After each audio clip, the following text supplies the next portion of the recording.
तुम्ही पाहत आहात MCN न्यूज मराठी।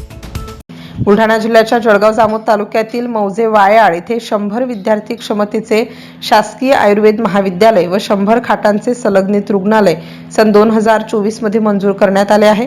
त्यानंतर सदर रुग्णालय बांधकाम करणे, यंत्रसामुग्री खरेदी व पदनिर्मिती इत्यादी कामे करण्यासाठी मंत्रिमंडळाने मान्यता दिल्यानंतर रुग्णालय व महाविद्यालय सुरू करण्यासाठी आवश्यक पदनिर्मिती करण्याची बाब शासनाच्या विचाराधीन होती। त्यानुसार 30 एप्रिल 2026 रोजी नियमित पदे निर्माण करणे व बाह्य यंत्रणेद्वारे पदे भरणे अशी एकूण 210 पदे या विद्यालय व रुग्णालयाकरिता भरण्यासाठी राज्य शासनाच्या वैद्यकीय शिक्षण व औषधी द्रव्य विभागाद्वारे मान्यता देण्यात आली आहे। यामध्ये शासकीय आयुर्वेद महाविद्यालयाकरिता 68 नियमित पदे निर्माण करण्यास व 51 मनुष्यबळ सेवा प्रचलित नियमानुसार बाह्य यंत्रणेद्वारे उपलब्ध करण्यास, तसेच संलग्नित रुग्णालयाकरिता 41 नियमित पदे निर्माण करण्यास व 50 मनुष्यबळ सेवा प्रचलित नियमानुसार बाह्य यंत्रणेद्वारे घेण्यास उपरोक्त शासन निर्णयानुसार मान्यता देण्यात आली आहे।